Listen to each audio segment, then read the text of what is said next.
the middle of the chapter now. So last week we were doing this modes of nature, and we were discussing the different terms. Anyone remembers what the 6 terms Krishna has discussed in around 20 verses? Anyone can say 1 or 2? So what are the 6 terms which Krishna is speaking in this 3rd section of 18th chapter?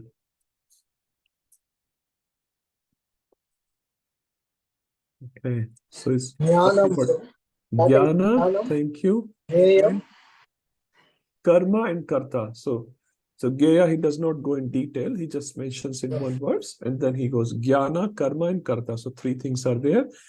And last week we read 3 things. Anyone remembers what are the 3 things? So I'll tell Buddhi. And yeah, thank you, Prabhu. Dhriti. Sukha.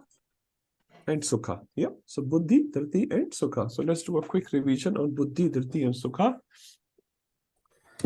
So first he was talking about the Buddhi. So what is the Sattvic Buddhi, Rajasi Buddhi, and Tamasi Buddhi? Then we'll talk about Dhriti. And then 3 verses are for Sukha. So 1830, Sattvic Buddhi. Charu Mataji, Hare Krishna. Would you like to do this? Hare Krishna, Prabhu. I missed last class. Okay, we were last class. Yeah, we were with Mataji and okay. Prabhu. No problem. Jamati Mataji, would you like to do? Or same? Yeah, sorry, Prabhu. Okay, Raghavi Mataji was not there, I'm sure, because she was the host for the program. Manmohan Prabhu, if you are ready. Hare Krishna, Prabhu. Prabhu, Hare Krishna. I'll be joining in 10 minutes, Prabhu. Just sorting something urgent, Prabhu. Okay, no problem, Prabhu. No problem. I'll let you go and do your Rasanand, Prabhu. Hare Krishna. Hare Krishna. Okay, translation. O son of Pritha, that understanding by which one knows what ought to be done and what ought not to be done, what is to be feared and what is not to be feared, what is the binding and what is liberating, is in the mode of goodness. So as you rightly said, this is talking about the intelligence or buddhi, and also they refer this to as understanding. Sorry, Prabhu? They refer this to as understanding also. What do you mean by that, Prabhu? Yeah. Understanding?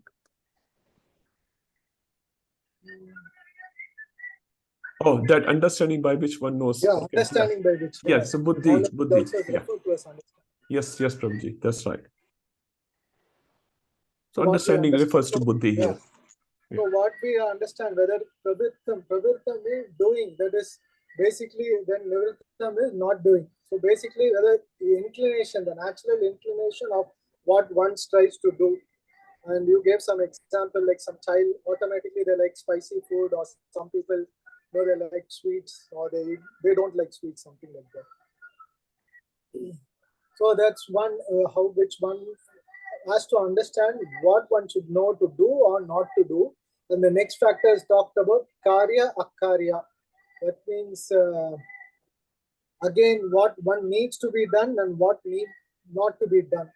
So both look similar, pravrittam, nivrittam, and karya akarya, but only that one is on the mental platform and the other is on the physical platform. So that's what we have to understand here. And the next factor is talked about the bhaya and abhaya. So there is nothing but fear and fearlessness. So we also discussed that what we should get fear and what we should not get fear. Especially we should be feared of Maya, so that we are not under the control of Maya. Then he's talking about the bandha and moksha. Bandha means binding, and whereas moksha means liberated. So cha ve veti. So that with these things one knows such a buddhi or understanding, O son of Partha, this is in the mode of goodness.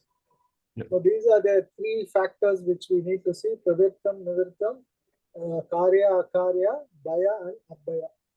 So there are This 8 leads factors to either total.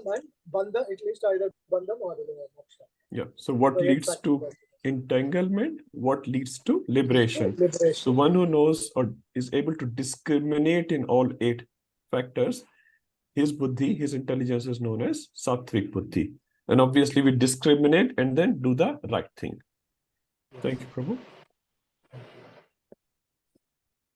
Rajasi buddhi. Mahasu Prabhu, would you like to do? Hare Krishna Prabhu. Hare Yes. Krishna. So it says, O son of Pritha, that understanding which cannot distinguish between the religion and irreligion, between the action that should be done and action that should not be done, is in the mode of passion. Right. So as in the previous verse, Krishna is talking about having sense of discrimination, doing what is right, what is not wrong. But in the mode of passion, they don't have that discrimination. That means they cannot distinguish at all between religion and irreligion, and they cannot distinguish what is to be done, what is not to be done, and they perform all the actions. So that's why Krishna says, Ya dharma adharma. Dharma means religion, adharma is irreligion. Then cha also, karyam cha akaryam evacha. That means he cannot distinguish between karya and akarya. That is thing that should be done, thing that should not be done. Right? And then it is avyata prajanati, that is imperfectly no, he does not know anything about it, right? So it's And ayathavat. ayatavat buddhihi sa partha rajasi. So such a person and such intelligence is called as in the mode of passion. That means they do everything, right? Yes. They don't have any understanding what is right, what is wrong, what is to be done, what is not to be done. Thank you, Prabhuji. And the word eva is used. Eva means certainly. Certainly, yes. Totally confused people. Huh? So they don't understand what is what. Thank you, Prabhu. Thank you. Vijaya Mataji, were you there last week? I wasn't there, Prabhuji, but I can try. Okay. If you want to Okay, try so next one. yeah, so the 32, the translation, that understanding which considers irreligion to be religion and religion to be irreligion under the spell of illusion and darkness and strives always in the wrong direction, O Partha, is in the mode of ignorance. So in this one, this is a continuation for the previous verses, and the understanding, so is again it's talking about the buddhi, that being ignorant. So ignorant, that is when we say ignorant, that considering the irreligion activity, so whatever that is abominable or absolutely not adharmam, that is they think it is dharmam. So you mentioned in the class that like some sects of people that animal slaughter, they think in the name of God they slaughter animals thinking it is dharmam, it is religion, and then they think that by that the animals actually get liberated, but they're actually killing the animals and hurting them.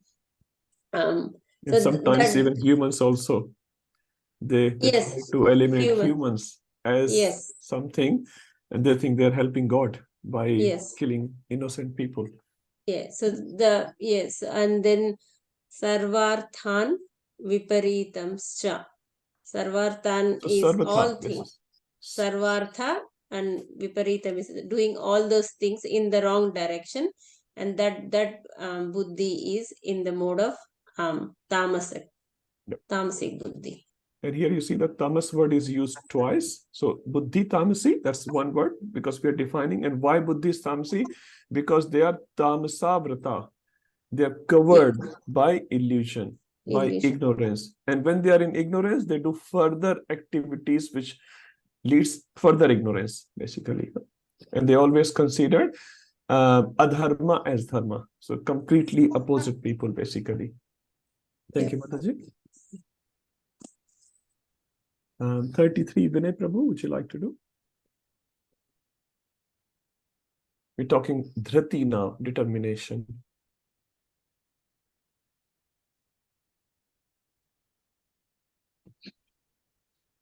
Hare Krishna Prabhuji. I'll try. I don't have any note, but I just did the Prabhupada thing. At 33. Okay.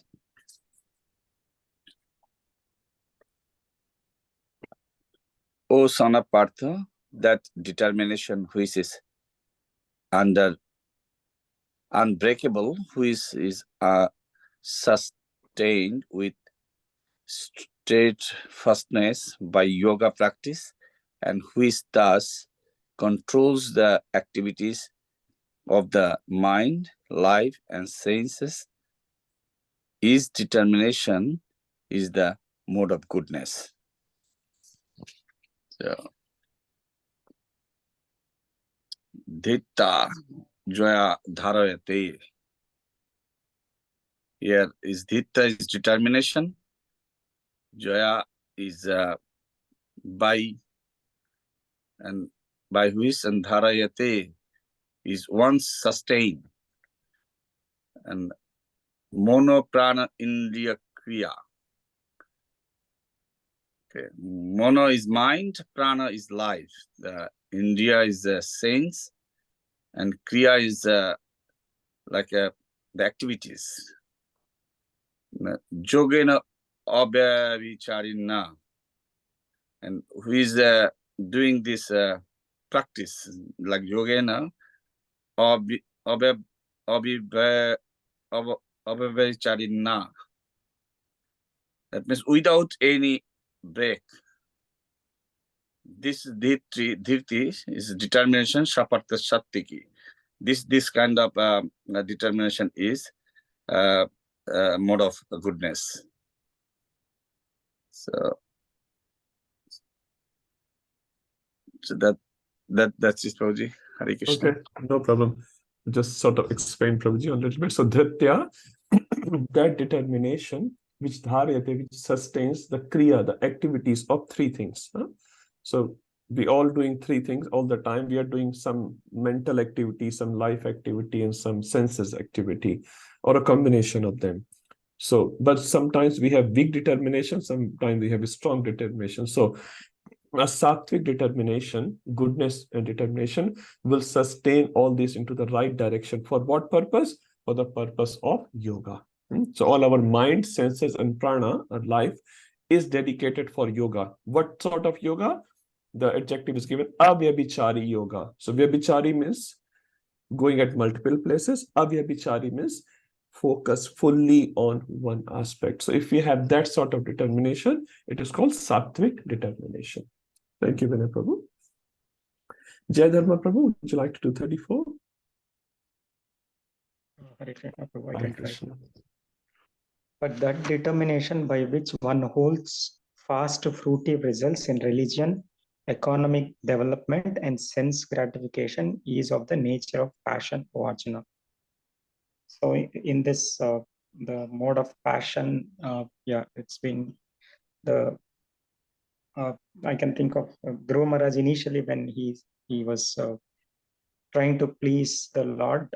So initially he had a material desire to obtain a kingdom equivalent to Brahma, Lord Brahma. So initially he was performing based on the instruction from Narada Mahamuni. He had such a great determination, but it was to gain the kingdom. But later we know that it has been, he has become a pure devotee. So I think in this, it has been mentioned, in the mode of passion, they are more attached to the fruitive results, and also sense gratification would be involved. Yep. You read the Sanskrit words here. So yaya tu is the but, yaya, that one. Dharma, kama, artha. So the three purusharthas are mentioned here. So we have four purushartha in Vedic culture: dharma, artha, kama, moksha. So here the moksha is not mentioned. That means they are not worried about moksha. All they are worried about dharma, artha, and kama. So not necessarily they are doing wrong things. They are doing under the umbrella of dharma, but for what purpose? Kama and artha. So I get the facility so I can do the sense gratification, and not necessarily they're worried about Swarga and Moksha and all that. They're not worried about it. And in the modern world, you see what are the two legs left of this four Purushartha? artha and kama. पैसा आना चाहिए और sense gratification होना चाहिए. That's all. Huh? So I should earn money, lot of money, and I should do sense gratification.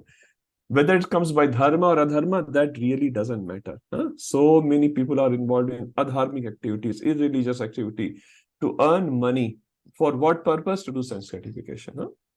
So at least you can see here, they are worried about dharma, to do artha and kama. So these people, they this sort of determination is only after these three things. Dhratya dharate Arjuna, and the second characteristic given in the third line, prasangena phalakankshi. Prasangena, they are very much attached to what? Phala, the fruits. What will be the fruits? Huh? Am I going to get respect in my society? Am I going to get a lot of money out of this job? Whether the job is, comfortable or not, leading towards advancement or no, it doesn't really matter. Huh? Falakankshi, Dhriti Sapat, Rajasi. Thank you, Jai Prabhu. 35, Manmohan Prabhuji, if you like to do. Prabhu. Translation, and that determination which cannot go beyond dreaming, fearfulness, lamentation, moroseness, and illusion, such unintelligent determination, O son of Pratha, is in the mode of darkness. So the determination which is for the sense gratification is considered in the mode of ignorance.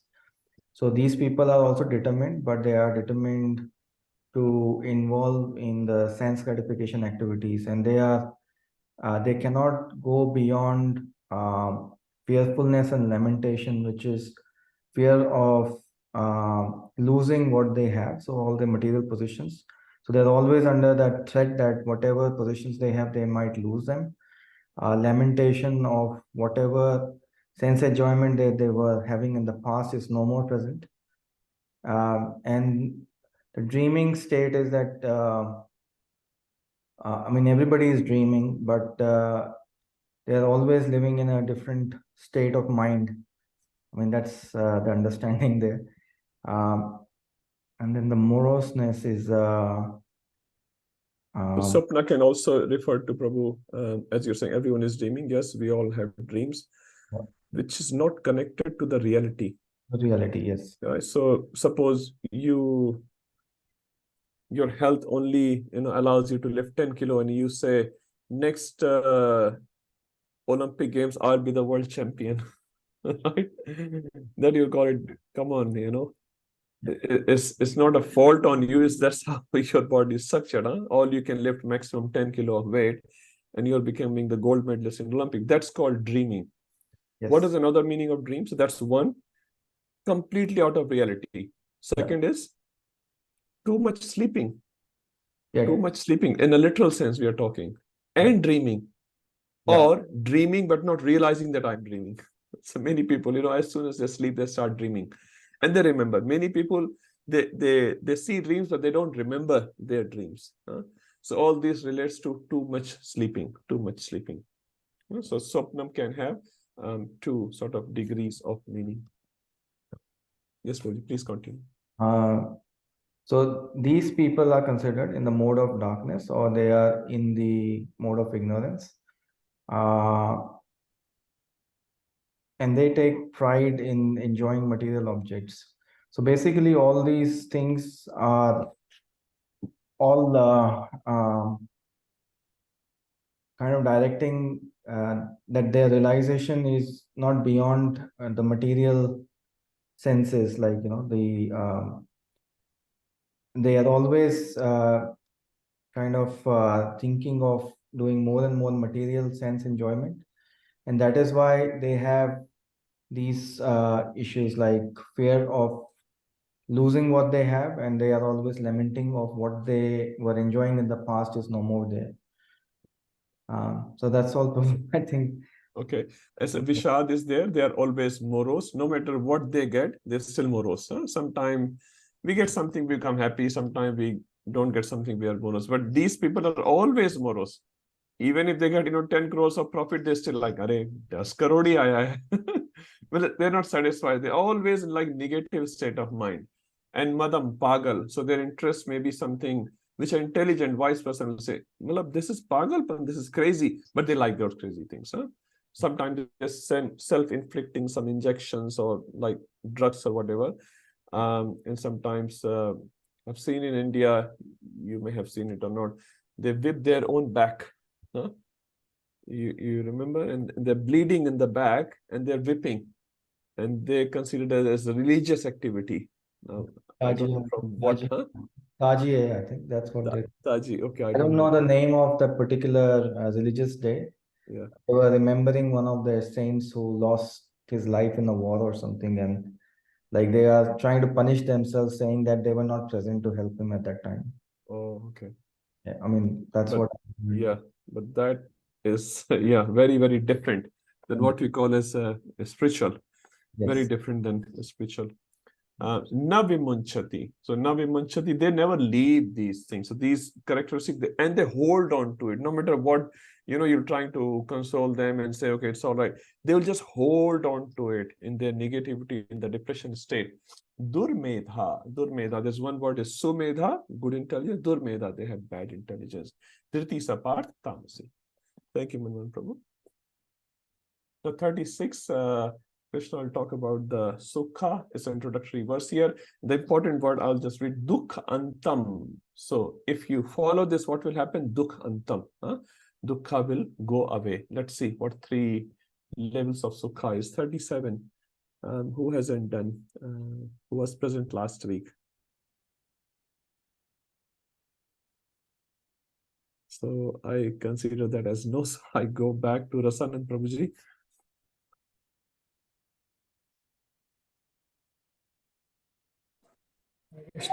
Hare Krishna. Translation 1837. That which is the beginning may be just like a poison, but at the end it is just like a nectar which awakens one to self-realization is said to be the happiness in the mode of goodness. So yeah, as rightly said, this is the verse related to happiness in mode of goodness. And in the beginning, agre, in the beginning, it looks like a poison. Visham eva. So like poison. Yeah, so IVA is very important. It's like IVA that. is like It's not Visha, like that. Now, if I use EVA, Eva, certainly it is sure. certainly Visha. So see, there's so much difference which makes like I to E. So E will make it is poison. Eva is like poison. It's not like poison. It's not poison in the beginning. Yeah. So it feels like poison. Poisonous refers to very tough, which we don't like it. Children's initially in India, at least, they don't like to go to school. I never like to go to school. They're always no. Here in this country is different. They love to go to school because they play more in the school than at home. So feels like children. Even medicine, it's very bitter. People don't. Medicine. Thank you. Yeah. So a patient doesn't like to take the medication because it's too bitter or it's too tough. The doctor has prescribed me some tough courses. Doesn't like it. Yeah. Thank you, Prabhu. Parinyama, at the end, actually, it looks real nectar, Amirta. So this is what is the comparison made. So in the beginning, it looks like a poison, but really, actually, it is a nectar at the end.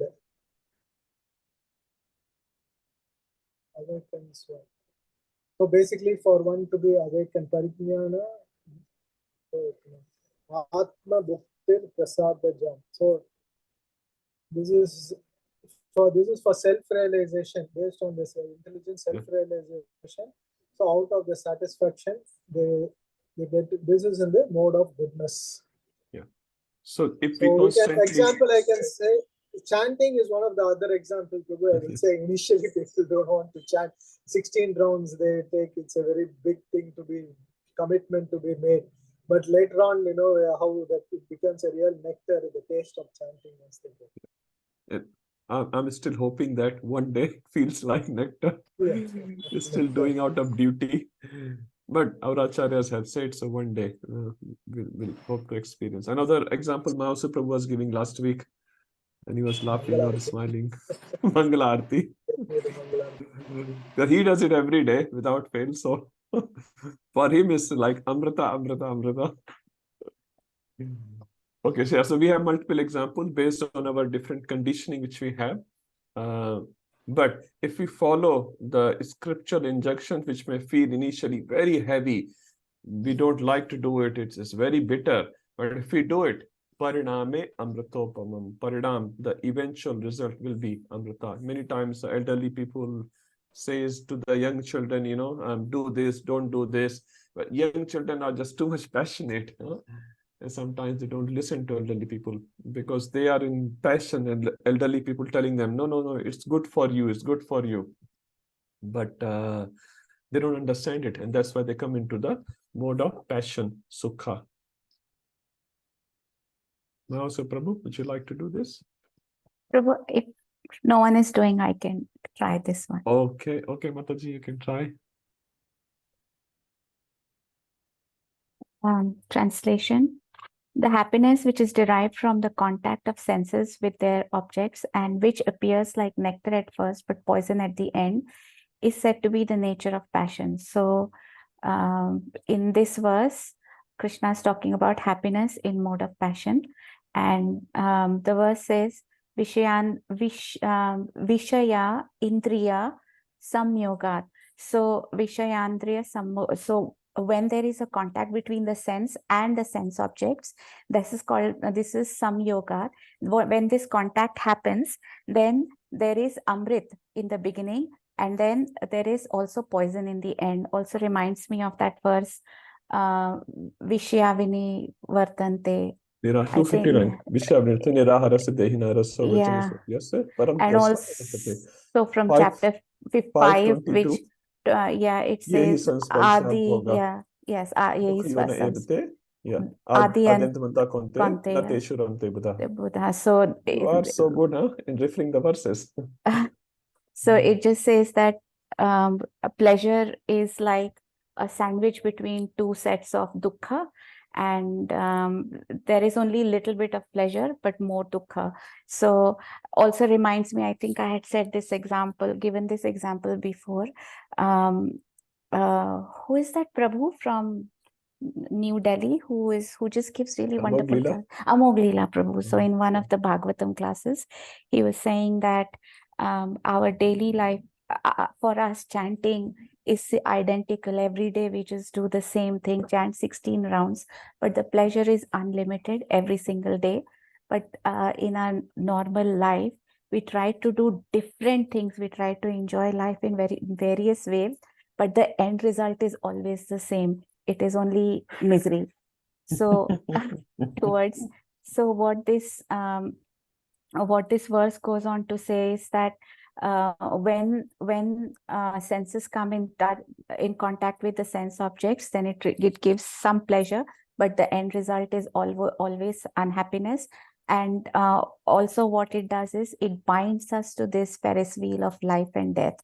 And we always remain in bodily conception. And then this also leads to the 3 different types of miseries. Since we are in bodily conception of life, it also leads to the 3 different types of miseries that bodily conception can lead to. So if one has to overcome this, then you have to regulate your life according to the dharmic principles. Thank you, Mata. Very nice. And you can refer to 617. Yuktahar viharasya yukta chestasya karma sutra. Yeah. Thank you, Mata. Very nice. And if I have to just say a simple thing, Vishay Indriya Samyoga. So Vishay is like a pizza or whatever, and my Indriya is my tongue. So if I'm taking too many pizzas, so initially is Amrat, very nice, gulab jamun, and what do you call this, cold drink, soft drink. But pariname visham, next day, it's a vish.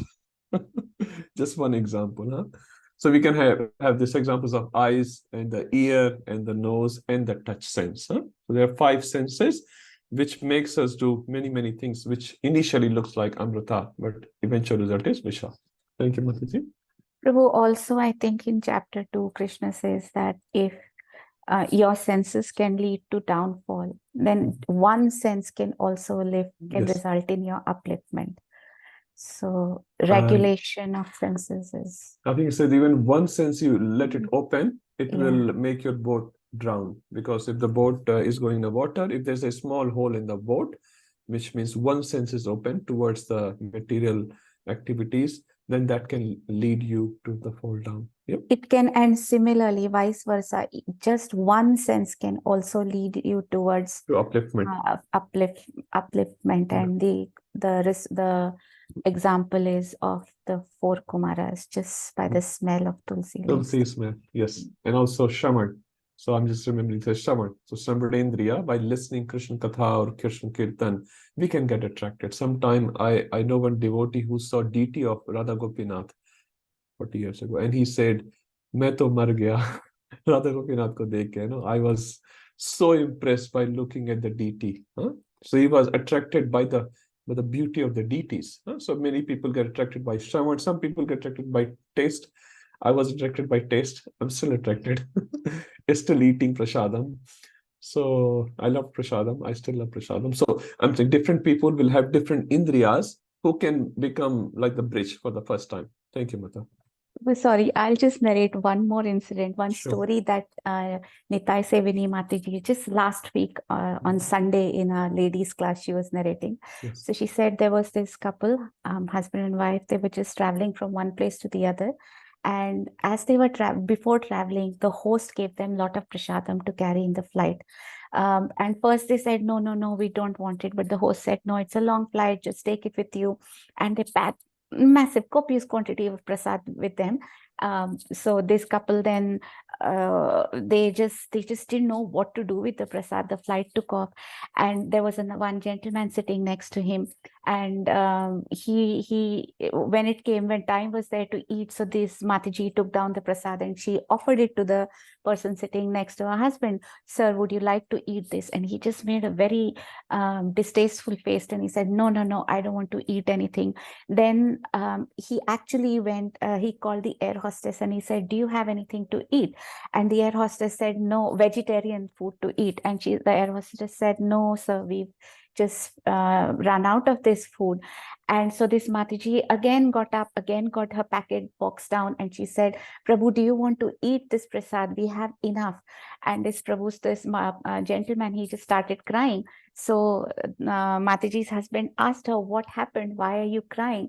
So the gentleman says, I've been, Krishna consciousness gave me some I was initially a devotee, tried to be a devotee, then some things happened. And I just thought, no, I don't want Krishna in my life at all. I am not going to be Krishna conscious. But no matter what I do, no matter where I go, somehow or the Krishna just comes back into my life. Here I am on a flight. Who would have imagined that someone sitting next to me would be a devotee and would offer me prasad again?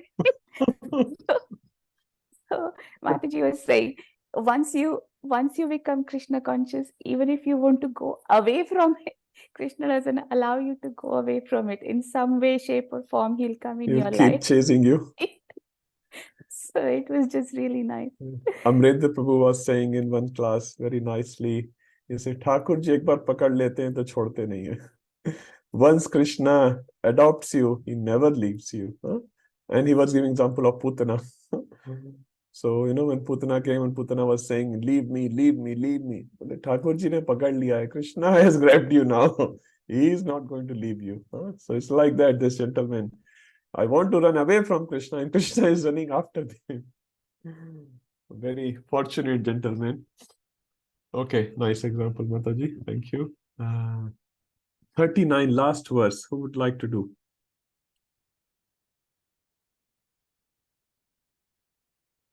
Hare Krishna Prabhu. Can I try? Yes, please. And that happiness which is binding to self-realization, which is delusion from beginning to end, and which arises from sleep, laziness, and illusion, is said to be of the nature of ignorance. So Krishna is explaining the three types of happiness, and the last one is the happiness in the mode of ignorance. So it is here Krishna says yad agre cha anubandhe cha, that is from the very beginning to the end. Okay, and then Sukham Moham Atmanam. That is, is looking at happiness, but that's basically an illusion. Okay, and and Atmanam Atmanam means he will not even pursue anything about self-realization.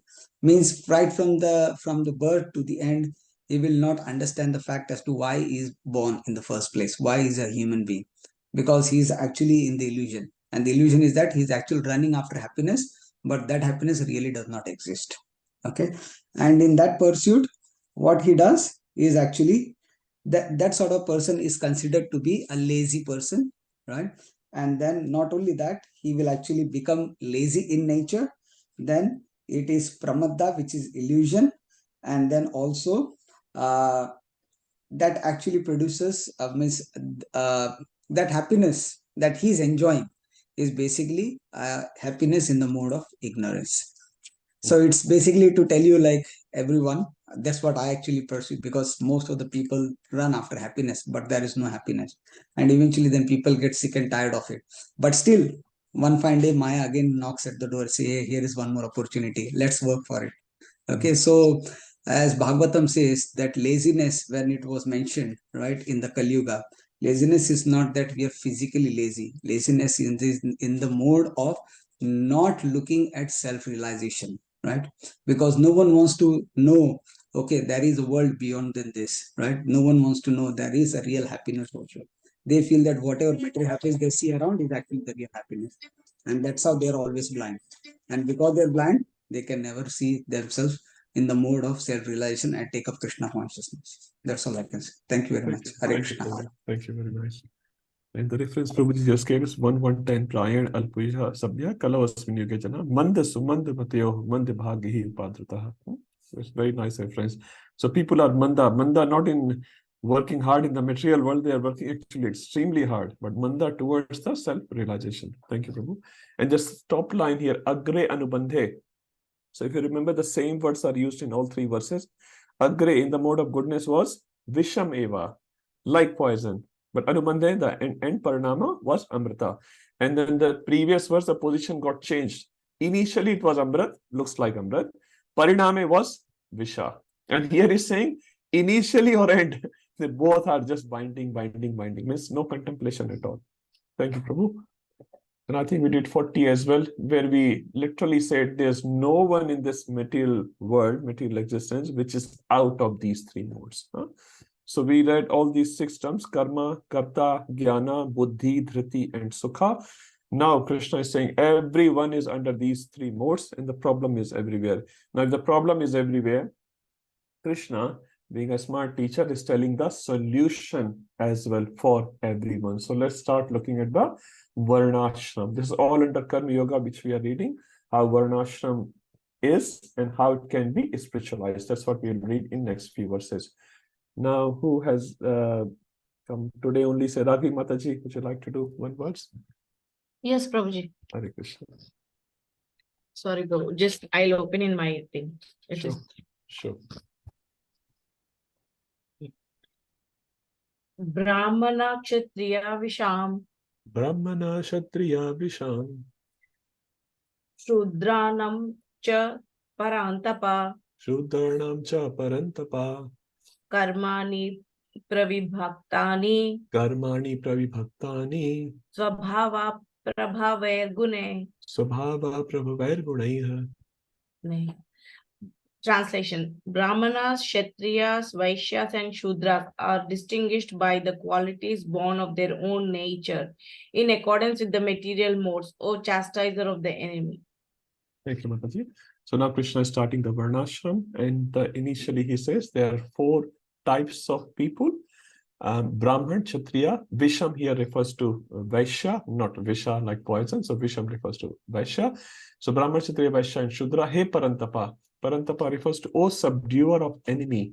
Now you are subduer of enemy, but it doesn't mean you can subdue all the enemies. So what enemy we are talking here? The modes of material nature, which are pretty strong. And because modes of material nature exist in such a way that everyone comes under it, 1840, we read that.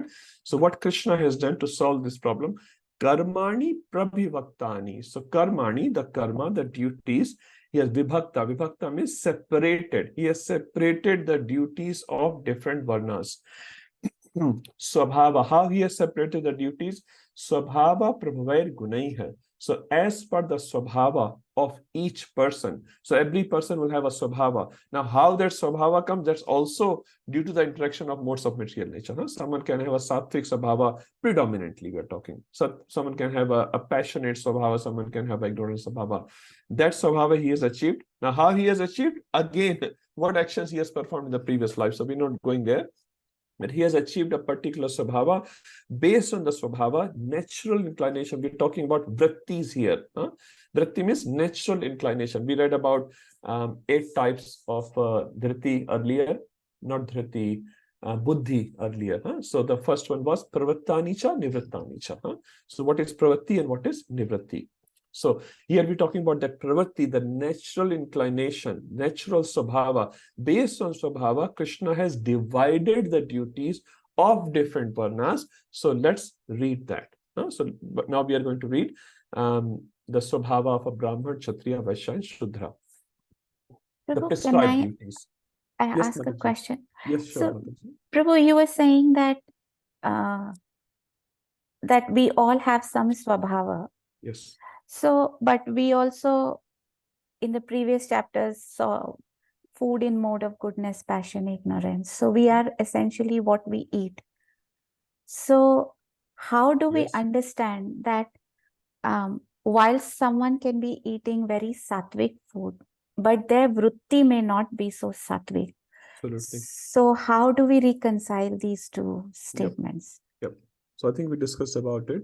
So a person, you as a person, or some person as a person, may have a particular swabhava, may have a sattvic swabhava or brahmanic swabhava or kshatriya swabhava, but the work which he is doing or the actions he is doing, for example, one action is eating. That is different. So many times people choose as per their swabhava, as per their swabhava, many times. But another time it may happen they're choosing against their swabhava. And one example can be, you are a diabetic, you love sweets, you go to a doctor and doctor says, no more sweets for you. And you start taking, without sugar, without salt, you have high BP, so no salt. So you're taking a diet which is completely opposite to your nature. Just an example, right? So basically what happens in that case, you become what you eat, so you become disease-free, in this case. But as soon as you become disease-free, you go back to the same diet, previous diet, harmful diet, and then you come back again. So Mataji, there are two things. So one is the person, one is the action. But it says, even if the person is in passion or ignorance, if he chooses the right actions, right things in his life, he also becomes right.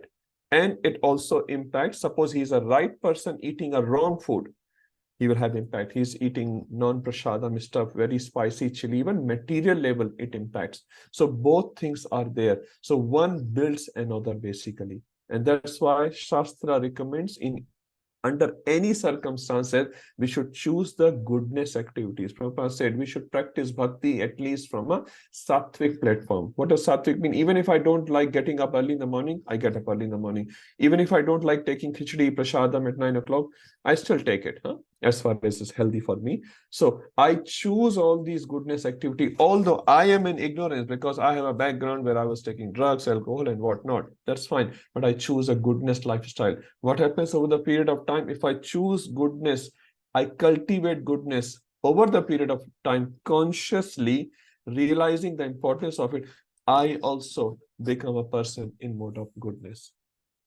Is that okay?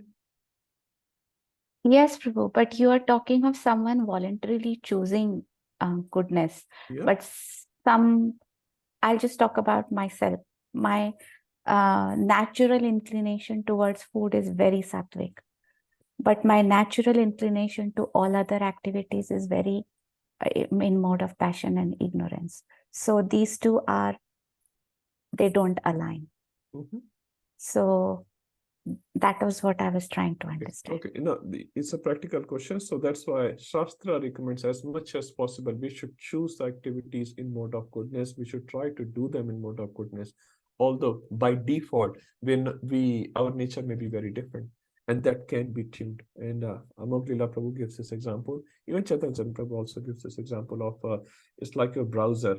Okay? Your browser can be reconfigured. So a default maybe www, if you type iindia.com comes in, whatever, but it can be reconfigured. It can be reconfigured. So yes, you maybe by swabhava go towards those activities, but it can be changed. It can be realigned. Again, you have to work hard for it. Ratnakar Daku, I'm remembering, he was in mode of ignorance. He became Valmiki Rishi. Mragari, he was in different mode. He became Mragari, the great saint. So there are so many examples in Shastra. Completely passionate and ignorance. They became not sattvic, they became like paradharma. Is that okay? It's a hard job, and every one of us is struggling with that, and that's why we're reading Bhagavad Gita in the association of devotees. So our passion and ignorance nature sort of comes down, and goodness takes over us, and eventually pure goodness. Okay. Yeah. One more example comes to my mind from Amok Lila Prabhu, just on that, Mataji, as it's a very nice question. He said, changing your Swabhava is like changing the riverbed. There's a river flowing and the riverbed. How can you change? It's very, very difficult. There's so many impressions lying on that riverbed, but it's saying it's not impossible. Keep trying, keep trying, keep trying. You will fail. Chaitanya Prabhu gives 4 stages. The first one, he says, helpless failures. Helpless failures means you're so much under your Swabhava that, you just fail all the time. You just have no hope that I can come out of, say, alcohol, for example, or cigarette, something like that. Huh? The second stage, he says, is struggle and fail. I have to quit cigarette or alcohol. So I struggle. But what happens? I still give up. I succumb to smoking cigarette or alcohol. Third stage is struggle and pass. One day I'm struggling. I will pass. Yay, today I did not consume alcohol. Thank you. Thank you, Krishna. Or maybe he will not say thank you, Krishna. So it's struggle and pass. Huh? It will obviously a struggle. And final, effortless success. Just a simple example Prabhuji gave.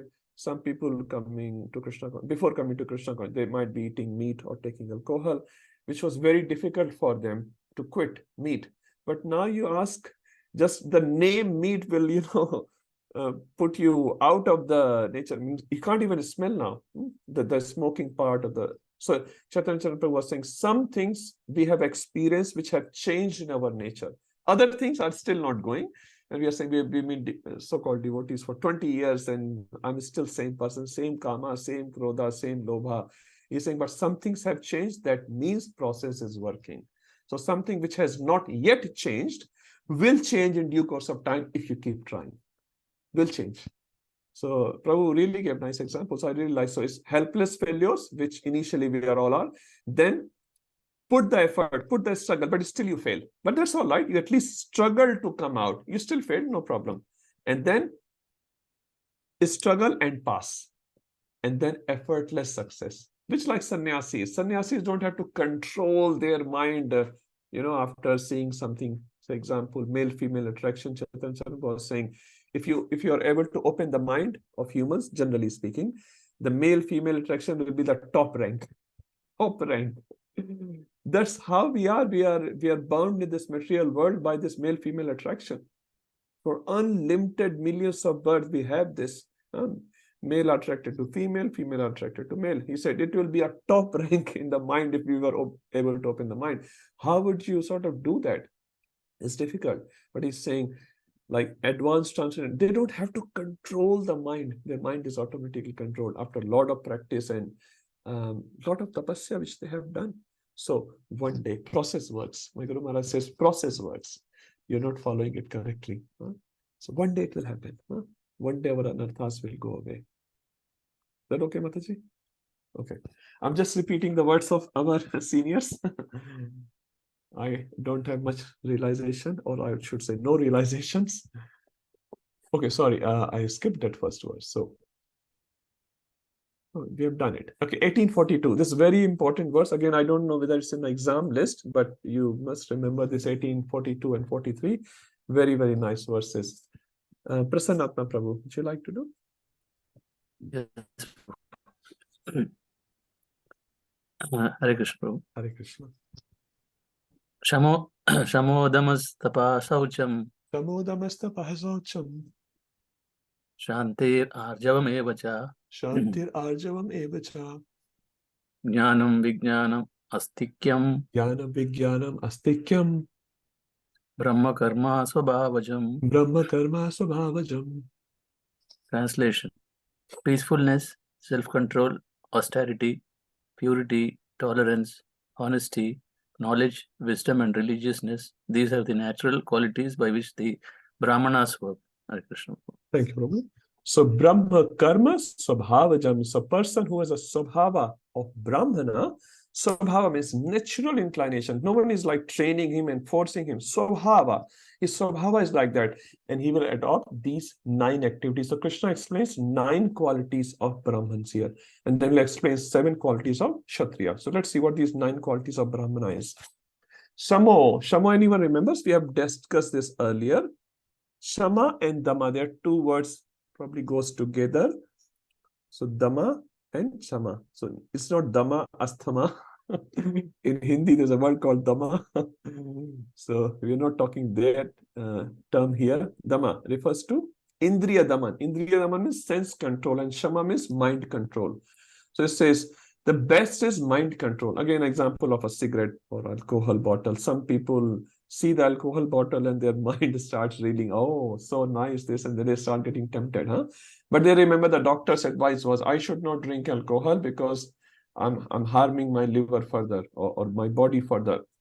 So what he will do in an ideal case, he will do Dhamma. Although his mind is agitated, but he is not doing the activity on a physical level. That's called Dhamma, Indriya Dhamma. Mind is agitated. But what is the best thing? Mind is also not agitated. Huh? So it says that is the best control. But that's a hard control. That's a hard control. And that takes a lot of training and effort. So Sama refers to mind control, Dhamma refers to sense control. Even if our mind is not controlled on a physical level, we should not give in to temptations. The Brahmana has mind control as well as sense control. Tapaha. Tapaha refers to austerity. He is naturally inclined to do austerity. Naturally inclined to do. He doesn't have to do, okay, Prabhuji, can you do Nirjala Ekadashi, Nirjala? He doesn't have to. He's like, yeah, thank you. You know, very nice. I was speaking to one brahmachari many years ago. I still a very young brahmachari. He was probably 17 or 18 living in the temple. Very nice. I was eating prasadam at 9 o'clock, Mahaprasad 9:15 or something after coming out of Aarti. And I said, Prabhu, you also take. Just a bit charitable. And he said, no, Prabhu, you take. So I said, no, Prabhu, you also take. And he said, Prabhu, I don't take prasadam at night. I said, oh, you don't take prasadam at night? How do you do this austerity? And he said back to me, Prabhu, I don't understand. How do you do this austerity by eating prasadam at late night? And I'm like, thank you, Prabhu. So he was like, I'm very surprised. How do you do this austerity of eating at 9:30? That bhindi ka sabji and palak ka sabji and puri and kachori and whatnot, which I was eating at 9:30 p.m. And he was right. He was right. And I appreciated him, but I'm still eating. So he's like naturally, he was very naturally like, I don't take dinner. And he was so young person, 17 or something, living in temple, perfect brahmachari life. Very nice person, always shant, always shant. That's called tapa of a Brahman. And we have to plan for our Ekadashi so much. We have to buy extra grocery for Ekadashi. Oh, Ekadashi is coming on Saturday. Do we have, 6 things in our house? For Goranga potato and kutuka atta ka pakodi, kutuka atta ka kachori, aloo, broccoli, paneer, what not, huh? Ekadashi is a big feast. Saturday, just for information, Ekadashi is coming. Shaucham, he is Saucha, he is clean. He's very clean. Again, as we have discussed early, more internal cleanliness rather than just external cleanliness. But external cleanliness is also important. Huh? If you have taken bath in the morning, you've taken fresh clothes, you have tilak, you're sitting in a very clean place, then if you chant, it's different than if you haven't done those activities.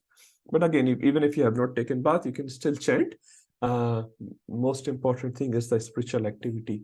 But as much as possible, we try to be externally clean as well. Shantir, Prabhupada writes as tolerance. So how does Shanti refers to tolerance? Shanti means his senses are shant. Shant means generally our senses are always demanding to see something beautiful, which materially beautiful. We eat something which our taste bud like. We hear some mundane music. We smell some mundane things. We touch some mundane things. So our senses are constantly demanding. But his Brahmana senses are shant. And even if they demand what Brahmanas does, shanti means tolerate. Many times we give our senses what they want.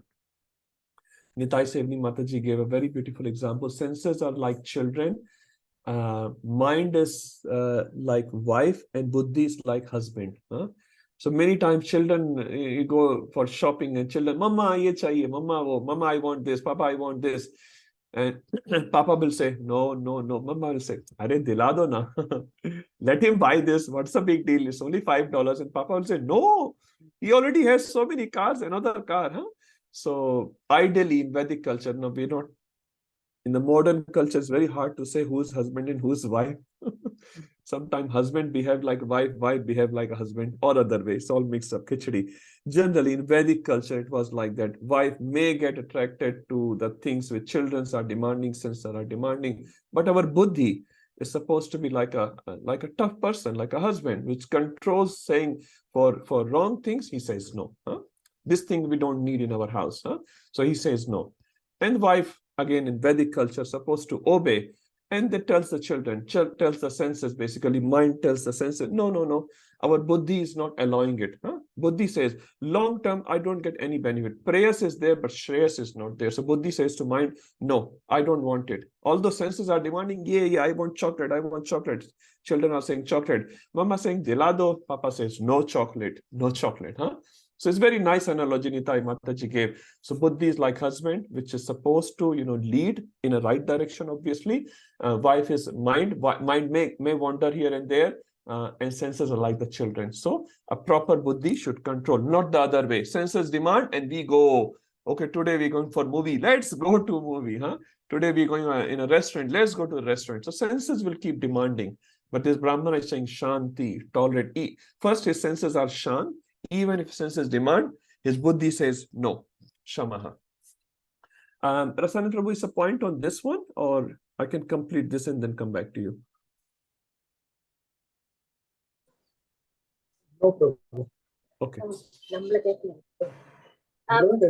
finish After this point. Okay. So Shanti, tolerance, Arjavam. He is very simple. In Prabhupada writers, honest. A simple-hearted person. He's honest. And we have discussed it like Bhishma Pitama in that sense. He was such a Kshatriya, he could tell the secret of his death. Dronacharya, same thing. He also told his secret of death. So this Brahman doesn't have different agenda in his mind. He's very honest, simple person. As Prabhupada said many times, simple living and high thinking. His externals are very, very simple. He's very honest.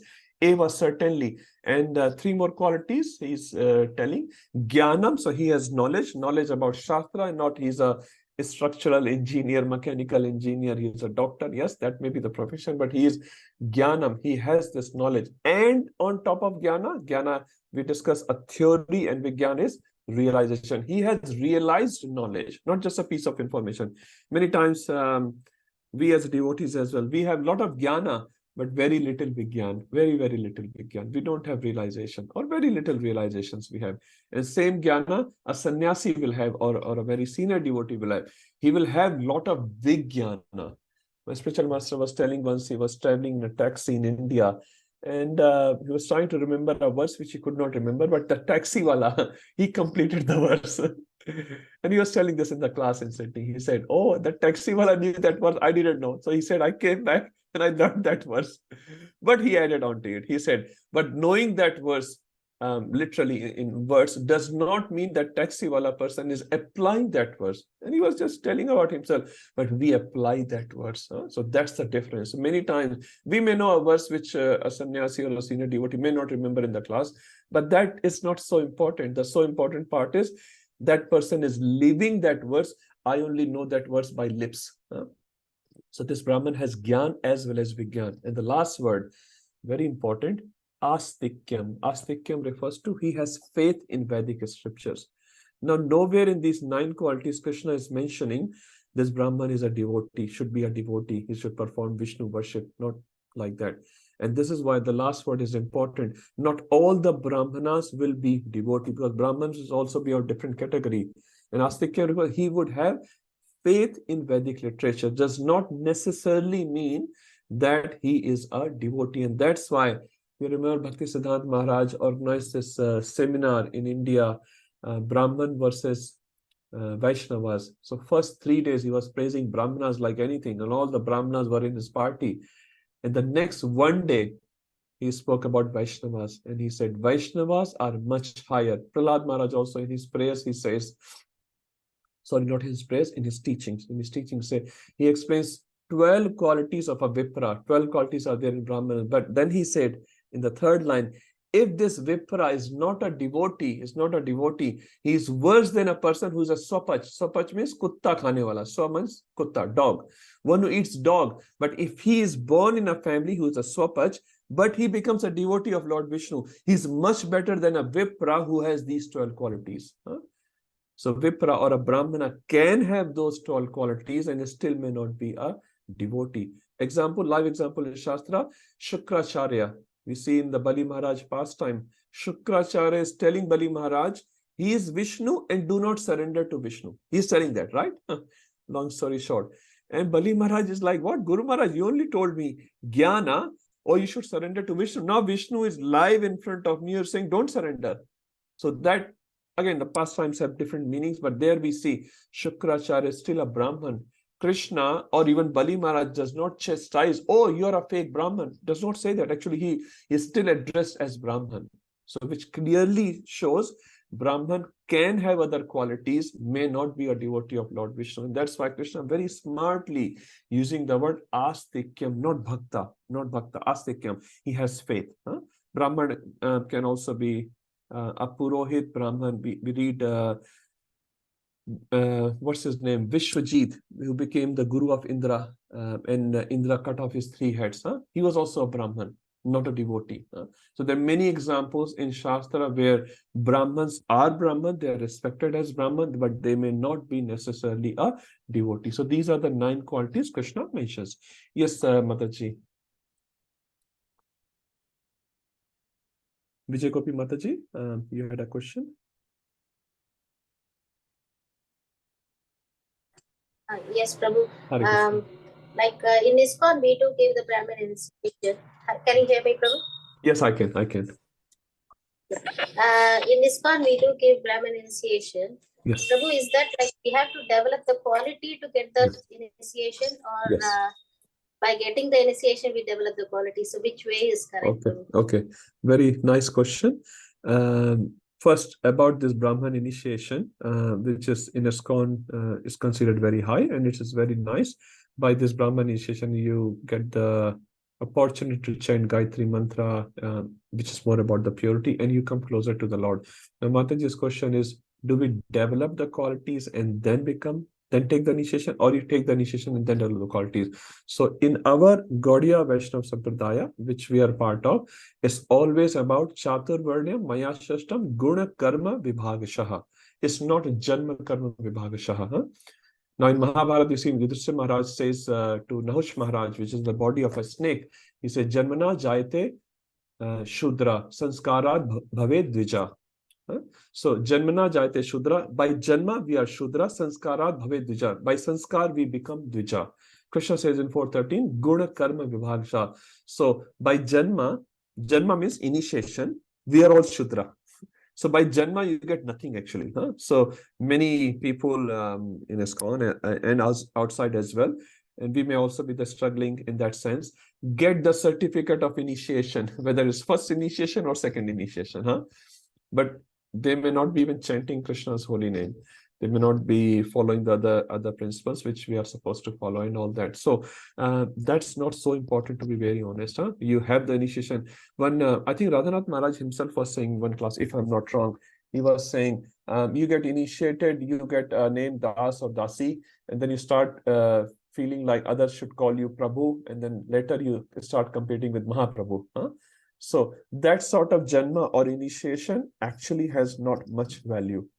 And Maharaj said, I think Bhakti Shastri Maharaj also mentioned this in his class, we have to have the qualities, whether we are initiated or no. It's not underestimating the value of initiation. We are not saying that, but the main initiation happens in the heart. When you accept a spiritual master as a real spiritual master, savior of your life. My Guru Maharaj was saying in class in Vrindavan, I was hearing, Sansara dava nala lead loka tranaya karunya ghana ghanatvam. When we say Vande Guru Sri Charan Arvindam, this Guru, this spiritual master is going to save us from Sansara Davanal. Now, how many of us really feel like that? Be honest, we are all initiated sitting here. I'm as well. That this Radhanath Maharaj or Prabhupada or Kadam Khan, whoever that person is going to save me from Sansara. I'm so indebted to this person. How many times in a day we think like that? Be honest. If you can remember the spiritual master 3 times a day, that itself is a big deal. When we are chanting, our japa, that time we say, we are looking around. When do we chant the mantra of our spiritual master? Many times we don't even bother. We are chanting. We are not remembering our spiritual master and thinking, this person is going to save me from Sansara Davanal. There's Agni all around. My spiritual master said, do you really feel the Agni? You just say Sansara Dava Nalali Loka. And you're focusing on the tune. And you should focus on the tune, I'm not saying. But the real essence is, do you really feel this person is going to save me? I'm so indebted. Bhakti Rasayan Maharaj, Uttam Shloka Prabhu, he said, even if you cut your head and give it to your spiritual master, that's nothing. So if you give some money, what is the big deal? That also we hesitate. We think, oh, I'm going a big donation, $2,000. He said, even if you cut, this spiritual master is going to save you from zillions of birth. How often do we feel? So, to answer your question, Mataji, it's the feeling which is important of initiation. It's not the thappa. It's not the outside certificate. But at the same time, when we take initiation, spiritual master's mercy adds up on our account. One more thing I have to say here, and then I'll stop. I saw a video which was shared in VSS group by Mata Gopal Prabhuji. Sachinanda, His Holiness Sachinanda Maharaj, he was visiting in Barsana to a sadhu, and he was asking this question: how do we cry for Krishna? And the sadhu said, when we say, Radharani, please accept us, and we say many times, again, lip service, Radharani, please accept us. Sadhu Maharaj said, Radharani has already accepted you. The spiritual master has already accepted you, isn't it? Now, Prabhupada is not making a distinction. Oh, you are a very great devotee. He's not a very great devotee. So I'll give more love to great devotee and less love to this neophyte. Prabhupada is not distinguishing. Radharani is not distinguishing. It says, our consideration if Radharani has accepted me. So Radharani is giving mercy. Surya is giving the sun rays to everyone equally. No distinction. Oh, this person is an Indian, this is Australian, so I'll give less sunlight to Australian or Indian. Nothing like that. Surya is giving, Radharani is giving, a spiritual master is giving equal mercy to everyone. How do we reciprocate? How do we understand that? If we understand the sunlight, I'm in sun. But if I close my eyes like this, I'm not sure if you are able to see. It's darkness. It's absolutely dark. This Surya is so biased. He's not giving me sunlight. Are Baba, open your eyes. Open your eyes. So it's our realization which at the end of the day matters. Last thing, Krishnadas Kaviraj Goswami Chaitanya Charitamrita. It was told by my spiritual master in the class. He says in a verse, technically speaking, you don't need to take the initiation to go back to Godhead. Technically speaking. Krishnadas Kaviraj Goswami writing it, my spiritual master telling it. And then he says, contracting this, practically, if you take it, your journey becomes so easy, because technically you can, but practically it's not possible. With the baggage of sin, with the offense which we have on our head, the journey is pretty difficult. So if you take the mercy of spiritual master with you, along with all these nice activities which we do, the journey becomes smooth, and the spiritual master takes the responsibility to take you back to God. He helps you, and he is your ever well-wisher. So it's really nice. Okay, sorry. I don't know whether I answered it in the right way. Thank you so much, Prabhu. Because sometimes I feel like the devotees who work in Radharani's kitchen, like, deity kitchen, the they are, I mean, for myself, I'm feeling like I'm so less than the devotees who work in the normal kitchen, because their qualities and consciousness are much higher. Just because of the initiation, they are not allowed inside the kitchen. Yes. Makes us like, I feel so sometimes, Yes. so low in feeling that like they have better consciousness. Why can't Yes. they be allowed? So Yeah, that's the I point. felt the same way actually, and asked this question as well to my spiritual master, that my topic was, who is allowed to cook for a sannyasi? Because sannyasi is dealt to be like deities. A person very, very pure should cook for a sannyasi. Now, although they accept anyone, but the preference are given, they pick up brahmanas. And I was once, as you are saying correctly, they have Brahman initiation, but not even one quality of a Brahmana, not even the slightest. Anyway, I'm still waiting for the response. And I think practically I know the response as well. But the point is, you're right. Many times we see devotees, non-initiated or first initiated, they're not allowed to do certain things. But they have much more qualities than the person who has so-called initiation. So again, we should try to develop that culture, at least in ourselves. We have no control over that, and rules are meant for a very nice purpose, because otherwise, how do you measure anyone? It's very difficult. But yeah, it should make us humble. We may have, my Guru Maharaj said, the biggest danda in the room, the biggest saffron color in the room. But it's not the danda or the saffron color which will take you back to Godhead. It's not the danda, it's not the kanti mala. I may have the biggest kanti mala. I may know the lots of verses of Bhagavad Gita or Bhagavatam. I may be giving the best classes. That's not the criteria. So you're right. We all should feel like that and work on it. Although I have been given a big position, sort of like second initiation, I don't belong to this. Huh? So by having this grateful attitude to our spiritual master, we should try and beg for his mercy and devotees' mercy, so that I can one day be situated. Prabhupada, writing in the poem in Jalduta, last line, he said, although I've been given the title of Bhakti Vedanta, Krishna, if you like, you can fulfill the meaning of this title. Prabhupada also felt the same way. Prabhupada said, I'm a bhikshu. I have no good qualities. Something like that he writes. And he writes to Krishna, Krishna, I've been given this title of Bhakti Vedanta, but I'm not so eligible. You can make this title successful if you like. So a true devotee should have this feeling. And we will feel it practically. It's not just emotionally. We feel it. I have no good quality, and this person working in the outside kitchen is so nice. But he's not coming because he doesn't have that. Okay. Thank you, Mata, for pointing that out. It's very good. Okay, so 9 qualities of Brahman, and we should all develop this. Again, one thing is there. We should all develop under the spiritual umbrella which Prabhupada has given. So we do everything. Same qualities can be done independently of Krishna Bhakti, or can be done under the Krishna Bhakti. So we do all these 9 qualities under Krishna Bhakti. Okay, let's move to the Kshatriya qualities. Any Kshatriyas here who wants to do? I know they're all Brahmanas here. I can do, Prabhu. Sure, Mata. Shauryam tejo dhritir daksham. Shauryam tejo dhritir daksham. Yuddhe chapya apalayanam. Yuddhe chapi apalayanam.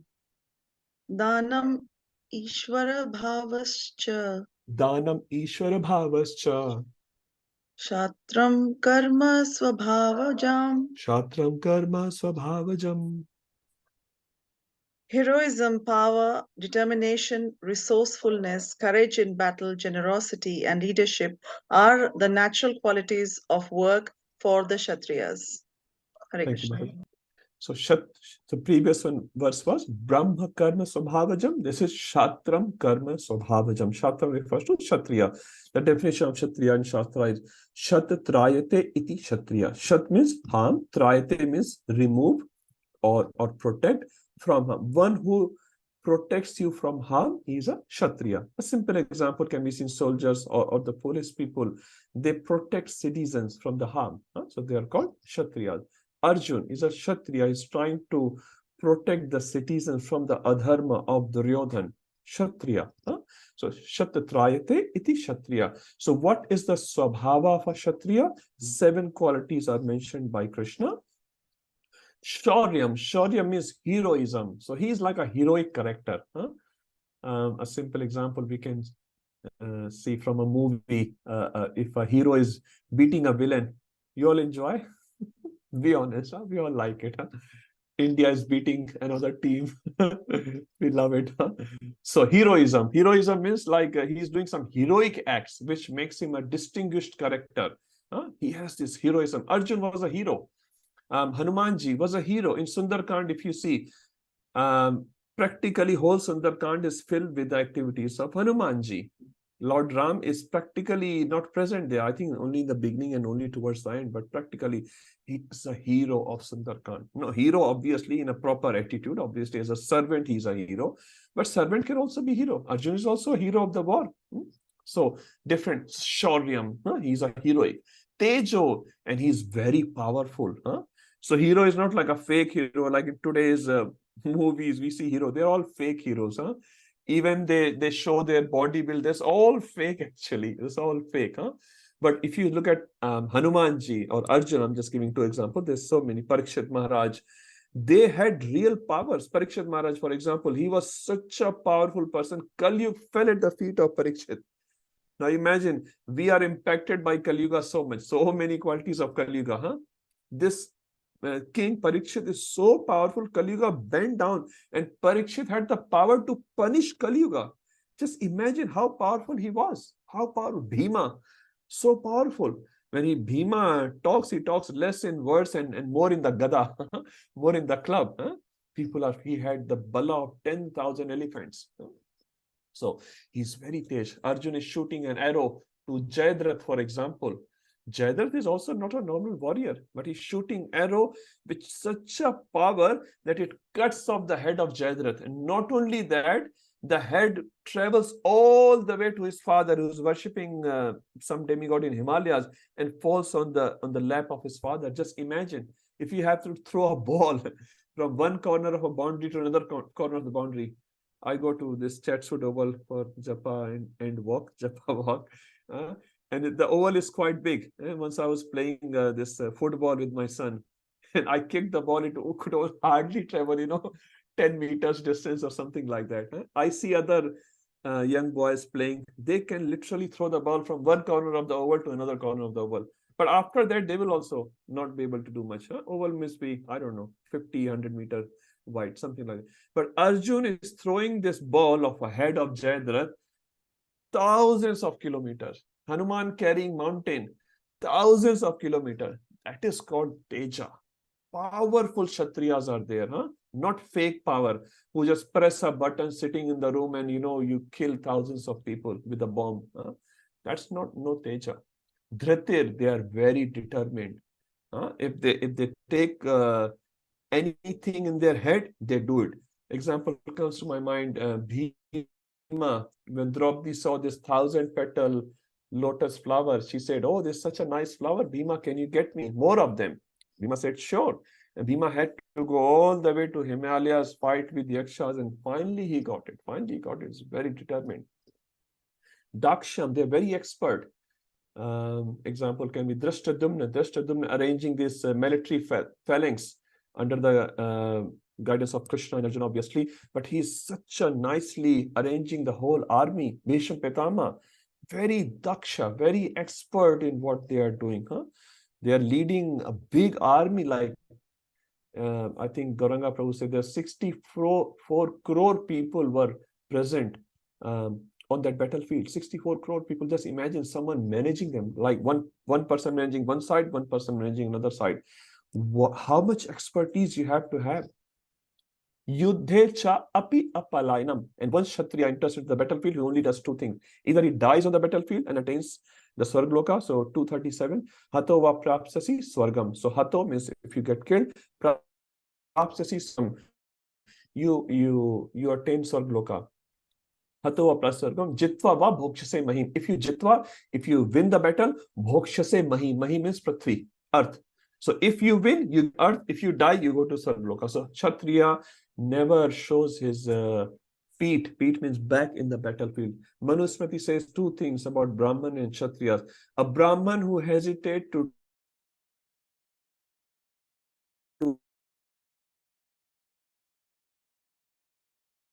water, he's not a Brahman. So anyone who claims to be a birth Brahman, in India, it's January, February, very, very cold month. And you are given a bucket full of cold water at 4 o'clock in the morning and you take bath. Then you are allowed to be called a Brahman. Just one characteristic. And Kshatriya is the one who never shows his back in the battlefield. If you show your back in the battlefield, you're not a Kshatriya. Vratasura Upakhyan, which we read in Srimad Bhagavatam. So when Vratasura attacked, the final attack, I'm talking on the demigods. Demigods were so powerful, all the colleagues of Vratasura started running away, fleeing away. And Vratasura is completely surprised. He said, "Oh, you're running away from the battlefield? How can you call yourself a Kshatriya?" So all these asuras were running away because they were fearful of their life. And it says, "You have no sort of grace." And the running soldier said back to Vratasura, "The question of grace and disgrace only comes if we are alive." If you are not alive, what's the question of grace and disgrace? Huh? So let us be disgraceful, but we want to live. And everyone ran away. Vratasura was the only one fighting with the whole army of demigods and Indra. One. But that he roared in such a way, says half of the demigods fell down just by his roaring. Huh? So a Kshatriya never shows his back. Danam, he gives a lot of charity. Now, dana is not associated to Kshatriya only, it's associated to all the varnas, but primarily, Kshatriya is the one who's giving. He collects the tax and he gives. Kshatriya, His Holiness, His Grace Sankarshan Maharaj was telling in one class, he was saying, for devotees, Krishna is like a bank.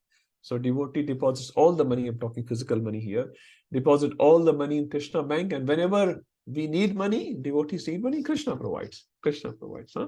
Krishna is our bank. So similarly, in the Vedic culture, Kshatriya was that bank. Brahman never accumulated the money. Huh? But if they get something, they will just give it away. They will give it away. They will only keep whatever is needed for that time. That's it. And the rest of the one, and whenever they needed the money, they went to they will go to the king and they will say, I need money for my ashram, I need money for my children, and king will give them the money. Huh? So Kshatriya was doing a lot of dana. Ishwar Bhava means controlling mentality. Now here Prabhupada writes as leadership quality. So leadership quality. Now here Ishwar Bhava does not have a negative connotation. We all have Ishwar Bhava. Ishwar Bhava means controlling mentality. But in that sense, we say we want to substitute God. So this is not what is mentioned here. Ishwar Bhava here refers to leadership quality. As I was talking just to an example, if you want to do something big in the material world, there has to be a leader. There has to be a person in charge. And he has to lead. Just to do leading 30 crore people, he has to have this leadership quality. Unless he has the leadership quality, he can't do the job.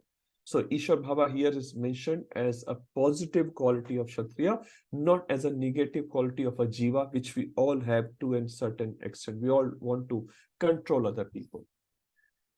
Okay, now the last verse in this series is about Vaishya and Shudra. Priya Mataji, would you like to do one verse?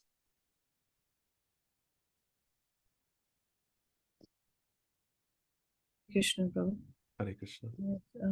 Krishi Goraksha Vanijyam. Krishi Goraksha Vanijyam. Vaishya Karma Svabhavajam. Vaishya Karma Svabhavajam. Paricharyatmakam Karma. Paricharyatmakam Karma. Sudrasyapi Svabhavajam. Sudrasyapi Svabhavajam. Translation: farming, cow protection, and business are the natural work for the Vaishyas, and for the Shudras, they are labor and service to others. Thank you. So three qualities of Vaishyas are given. Krishi means farming, Goraksha means cow protection, and Vanijya. Now, Krishi, we all know Krishi, so Vaishya were primarily involved in Krishi, in agriculture. Goraksha, cow protection. Now, it's a big topic in itself, but primarily Vaishyas were doing their job, and we see in Krishna Leela, Krishna in Gokul, he is a Vaishya. Nanda Maharaj is a Vaishya. So how many cows they have? 9 lakh cows. Just Krishna. Just Krishna. And it says Radharani and Vrishabhanu Maharaj, they had 20 lakh cows. Wow, 2 million cows. Just one king we are talking. Huh? So they were doing a lot of Goraksha. And Goraksha was not done only for the financial purposes. Okay, when the cow is giving the milk, cow is producing some finances for us, I do Raksha. No, Goraksha was done throughout the life of Go. And Go was still called as Go Mata. So Go, or the cow, was the member of the family. As the member of the families are always protected, no matter they're producing money or not producing money, they are financially viable or no, they're always member of family. We always protect them, take care of them. Similarly, cow was always protected, and this job was given to Vaishyas, even if the job was not financially beneficial. And Vanija means some business. Now, in the olden days, they will do business. Again, business is done for a profit, but they will take little profit, not too much profit. Not like today, when people take so much disproportionate profit, and many people are starving, they're not able to afford, especially when the famine comes. This big industries, they store the grains and they sell it for a very, very high price, very, very high price, and many people starve to death. So this was not the culture. The culture was, yes, you take something and you sell it for a little higher price and you take some profit. So Kishi, Goraksha, Varnijam, this is the Vaishya Karma Swabha. By naturally, they will do this. Now, what is the job of Shudra? Paricharyatmakam karma. So they, only one characteristic is mentioned in this particular verse, which is Paricharya. Paricharya means seva for the other varnas. So they will do seva for Brahmas, seva for Kshatriyas, seva for Vaishya. Now, it is not that Shudras were lower. It's not like that. By Swabhava, they were like that. They were not involved in intellectual discussions. They're not involved in protection of the citizens. They're not involved in not of Varnijya or Krishi or Goraksha. So they were helping other Varnas. And it says in Vedic culture, if they were doing the job nicely, the Vedic culture says, next birth they will take as Vaishya. And if they do the job nicely, next birth they will take birth as Kshatriya. The next birth they will as Brahmana. And Brahman will eventually get the moksha. That was a linear progression in Vedic culture. So these are the 4 varnas and 4 primary characteristics. Now let's see. Krishna will talk about the spiritualization of these activities. Who wants to do, who hasn't done as yet? Can I do, Prabhu? Yes, please. Thank you. Swe swe karmani abhiratah. Swe se karmani abhiratah. Samsiddhim labate naraha. Samsiddhim labate naraha.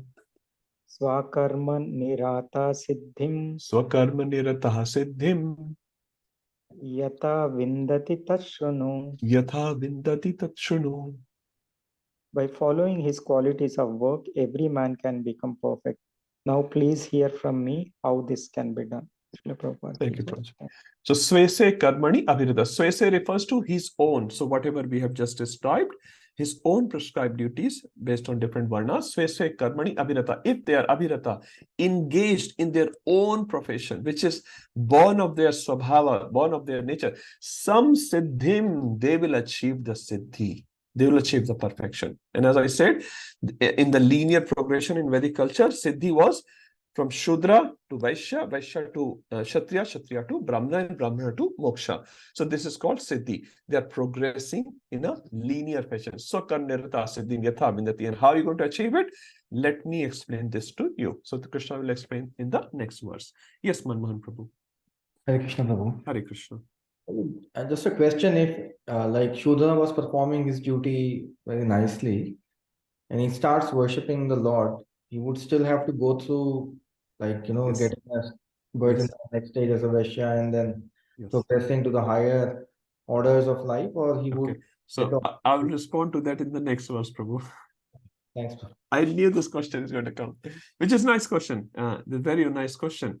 When we worship Lord, things change. So let's read the next verse, Prabhuji, and we'll discuss that because Krishna is responding to that one itself. Yeah. So Prabhu's question is perfectly fine. So 1846. Maybe Bhagwan Prabhu, you can do this one. Go on.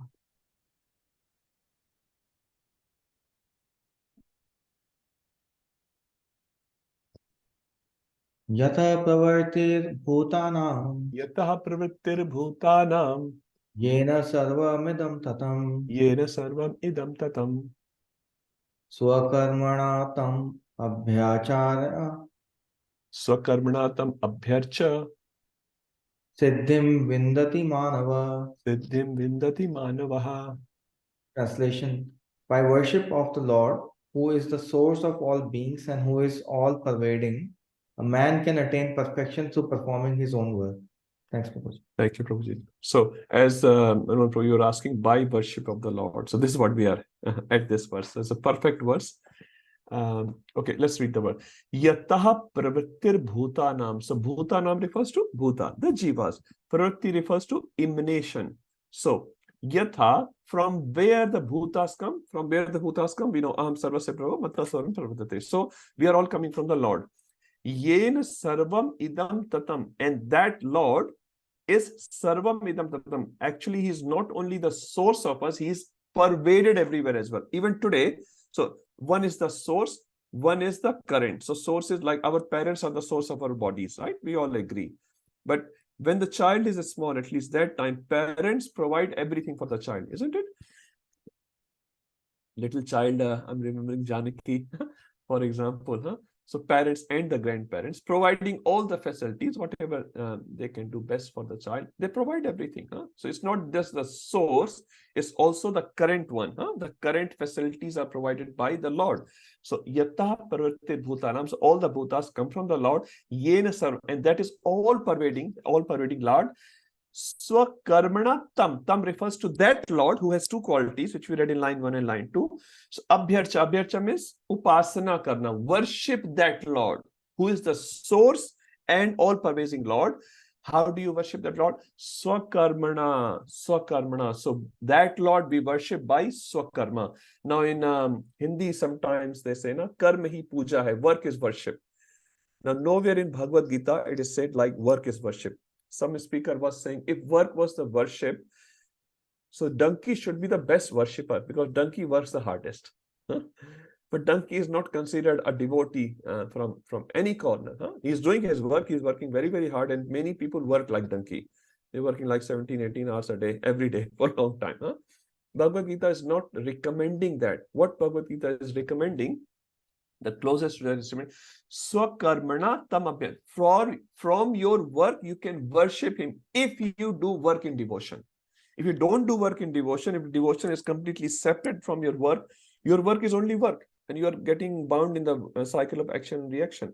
But if you worship the Lord through your work, means you dedicate your work to the Lord. Suppose we earn some money and we dedicate that money for the worship of Lord, then that work becomes the worship. And what will be the result of that? Siddhim vindati manavaha, and you achieve the perfection. Is it clear? So the Lord who is the source of us, Lord who is sustaining us, if we worship that Lord through swakarmana, through your work. So it's not like, okay, you go 9 to 5 work and whatever you earn, okay, I have nothing to do with the Lord. Lord has given me the body. I am working and that's about it. No, that work is not worship. But through the work, if I do work in such a way, suppose I'm a software engineer, but I try to dedicate the phala of my work for the cause of Krishna consciousness, for example, then that my work also becomes worship. If I'm building a temple for the Lord, that work becomes my worship. Or I'm giving money to build that temple. I'm assisting in that. That work also becomes the part. At home, I have a temple. I treat my kid as Krishna's kid. I treat my family as Krishna's family. I treat my house as Krishna's house. Then that work becomes worship of the Lord. Through that work, I get purified. Is that making sense, Manmohan Prabhu? Yeah. And then it becomes not the linear fashion which you were talking earlier, like from Shudra to Vaishya, Vaishya to Kshatriya, it becomes vertical. Vertical means from wherever you are, Shudra, Vaishya, Kshatriya or Brahmana, you go up straight. So when Prabhupada was preaching to these hippies, they were not Brahman, Kshatriya, Vaishya, and Shudra. They were like lower than Shudras from materialistic vision. But from wherever they were, Prabhupada uplifted them into pure devotion, pure devotion, pure devotion. So Brahmanas also became devotees, Vaishyas also became devotees, Kshatriya as well as Shudra. So what we are talking here, Bhakti Siddhanta Maharaj call is Daivi Varnashram. So there are 3 types of Varnashram, Bhakti Thakur tells. One is called Asuri Varnashram. So Asuri Varnashram is you're recognized by your birth. Birth means my father is a Brahmana, say by just a title you can say, the caste title, my father is a Brahmana. So if I have taken birth in my father's family, I'm also a Brahmana. That is, although I may have all the bad qualities, but I said, maybe Brahman hu, I'm also a Brahman. That is called Asuri Varnashram, because Asuras enjoy in the body. So wherever the benefit of Brahmana is needed, I say, maybe Brahman hu. I also wear Yajna Pavit. I also have this dhaga. That's not a that's caste system, which is meant only for the self-benefit and exploitation of other lower caste. That's not a Brahmana, because Bhagavad Gita says Guna Karma Vibhagasha, not Jarma Karma Vibhagasha. So very, very clear. So this is called the current India, I can say, the caste system, again, majority, not everything, is Asuri Varnashram. It is Varnashram, but it's Asuri Varnashram. That's why there's so much hate sometimes from a lower caste to upper caste, and from upper caste to lower caste, and all this quota system and all that. Why it's existing? Because we have done so much exploitation of those lower caste, and that's understood as well. That's understood anyway. So that's called, as per Bhakti Thakur, Asuri Varnashram. Now there's something called Vedi Varnashram. Vedi Varnashram is, in Vedic culture, mostly Brahman sons were Brahman, mostly because a Brahman and a Brahmani will unite together. They will attract a soul which is of Brahmanical nature, which was true in many cases, but not in all the cases. Even in Vedic culture, it was recognized. If you follow some other Varna, you become that Varna. Example is Vishwamitra. Vishwamitra originally was a Kshatriya. I think he's called Kaushik, King Kaushik. King Kaushik later became Vishwamitra. So we see from Kshatriya to Brahman. We see Parashuram taking birth in Brahmanical family, Jamdagni Rishi and Renuka, acting as a Kshatriya later on. So in Vedic culture, it was very clearly defined. Whatever your karma is, that becomes the Varna. But mostly Brahman sons were Brahman, Kshatriya sons were Kshatriya. And we see that all around. Now, last one, Bhakti Thakur says, is called Daivi Varnashram. Daivi Varnashram does not depend on in which family you have taken birth, what's your title, what you do. And as per the Daivi Varnashram, anyone and everyone can be engaged in the service of Lord and become pure devotees in this birth itself and go back to Godhead. That is called Daivi Varnashram. This is what Gaudiya Vaishnava Sampradaya propounded basically. And this is what is recognized by Krishna. So Krishna is not asking Bhagavad Gita, so are you a birth Brahman or no? No, it doesn't matter. Which caste you come from, which country you come from, what color you have, what disease you have, what mental disease you have. It doesn't matter. Everyone can perform. Prabhupada says in his famous Hare Krishna Mahamantra translation, even a dog can participate. Even a dog can participate. He can listen. He can eat prasadam. Even a child can participate. So nowhere it's mentioned what's your caste. So that's called Daivi Varnashram. Daivi Varnashram is the fastest way to go back to Godhead. Vedic Varnashram will also take, but slowly, step by step, because you are doing your prescribed duties. You are getting purified. You are getting uplifted. But even at the Brahman level, as I said, for Prahlad Maharaj, you can have 12 qualities, you may still not be a Brahman. So you're on the top state, you have got the best opportunity, you may still not be able to use the opportunity. And you can still stay as Brahman. Or in the worst case, that Brahman and couple of pastime, everyone knows, are not go. That Brahman will not go back to Godhead for many, many lifetimes. So Vishnu addressed that person as Brahman actually. He did not say, oh, he's a fake Brahman. No, he said, this Brahman, Shukracharya, this Brahman word is used. They have qualities. They are great people. But what happens to Ajamil? He was also a Brahman. He fell down. But again, his devotion got him up. Devotion got him up. Nowhere is mentioned Ajamil went to Haridwar for 15 years. He was practicing Brahmanical duties. No, he was already a Brahman in that sense. He was practicing bhakti. That's where Bhakti Siddhanta Maharaj said, Bhakta, the devotee, is much higher than Brahman, much higher than Brahman. Huh? That's why we should be very encouraged in the path of bhakti, no matter where we come from, no matter what is our past. It doesn't matter. Everything can be forgotten by Krishna, and we can start our bhakti from day one. And any smallest activity we should be part of bhakti. Neha vikarma srasti pratyavayanam te solpam apyasya dharmasya trayate mahato bhayat. So much nice things Krishna is saying. So what Krishna is talking here is about Daivi Varnashram. Vedic Varnashram is already included, but definitely not Asari Varnashram. Definitely not. Nowhere Krishna mentions that in Bhagavad Gita. Okay, let's do the next one. Yeah, the next one is very nice. Now the question may arise. Baldev Vidyabhushan asked this question. Now Arjun may ask the question to Krishna, which is obviously not an explicit question, an implicit question. What happens if while performing the duties, I find my duties to be very, very hard to perform? My prescribed duties I'm trying to do, but they're very hard to do. What should I do? Change my dharma? So Krishna says this famous verse, 1847. This is one of those important verses in Bhagavad Gita, which gets repeated in Bhagavad Gita as it is. So we know 335 comes with 1847. So I'll just open 335 for everyone's benefit. So we see the first line, Shreyanso dharmo viguna par dharmat swanishchitat. Shreyanso dharmo viguna par dharmat swanishchitas. So there are three verses in Bhagavad Gita where half lines are exactly same. 1865, 934, Manvana Bhavmadratto Madhyaji Mam Namaskuru. So 934 also same, 1865 also same. And 412 or 411, this also half line is exactly same. And this 1847 goes with 335. So let's read 1847. Last verse of 2023. Who wants to take the glory? Vinay Prabhu ki jai. Hare Krishna, Prabhuji. Hare Krishna. Shreyan Shadharmani Biguna. Shreyan Swadharmo Bigunaha. Paradharmad Sanushtitat. Paradharmad Sanushtitat. Shabhava Niyatam Karma. Subhava Niyatam Karma. Gurvanna Apnati Kilbisham. Gurvanna Apnoti Kilbisham. Translation. By worship of the Lord, who is the source of all beings and who is all pervading, a man can attain perfection through performing his own works. Hare Krishna. You're reading from this one, Prabhu? It looks a different translation. Oh, yes. Sorry, I did the previous one. So okay.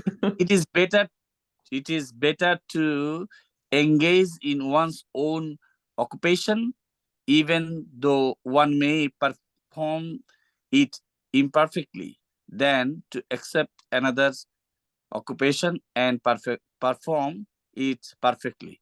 Duties prescribed according to one's nature are never affected by sinful reaction. Hare Krishna. Thank you, Prabhuji. So you can read here a very simple Sanskrit word, Shreyan Swadharmo Viguna. Swadharma refers to his prescribed duty. Shreyan. Shreyan again refers to long-term benefit. Even if you perform your own prescribed duties as per Brahman, Kshatriya, Vaishya, or Shudra, Vigunaha. Viguna means with fault. So you may be doing something, your mind is not there, you may not be able to perform very well, but still it's shreyas. It's better to perform your own duty rather than paradharmat swa anushchitat. You adopt, okay, my duties are very difficult, let me adopt another duties. And what they say in English, grass is always greener on the other side. But when we arrive there, oh, that is also very difficult. So Vedic culture recommends you to perform as per your svabhava, whatever is your natural, you perform, keep performing that. Why? Because by keep performing that, you get purified. And by that purification, you are uplifting yourself. Your consciousness is getting purified. But if you say, okay, I leave my responsibility as a Brahman, I become a Kshatriya. And when you go to Kshatriya, I go to battlefield. Oh, that is also very difficult. No, I will leave the Kshatriya, I'll become a businessman as a Vaishya. You go there and so many problems there as well. So everywhere you go in the material world, the problems will be there. So Vedic culture asks you to perform your responsibilities responsibly. You're a parent. It may be hard to do the parenting, but still you do the parenting. It may be hard to do certain aspects of your professional work. You still do it. Why? Because that has to be performed to purify you. And if you keep leaving jobs, for example, at home and at outside, what will happen? You will become an irresponsible person. Everything will look difficult to you. So it's better you perform your duties imperfectly rather than adopting others' profession, which you may feel like, I will do it perfectly. Okay, Swabhava Niyatam Karma. If you perform that, Swabhava Niyatam Karma refers to prescribed duty, Swabhava refers to your nature. If by nature you perform your Niyatam Karma, prescribed duty, what will happen? Kurvan na apnoti. Kurvan means if you perform, na apnoti. Apnoti refers to attains. Na, you will not attain what? Kilbisha, you will not attain sinful reactions. So this is a very important word. Rather, you will achieve purification by doing that natural act. Yes, Prasannatma Prabhu.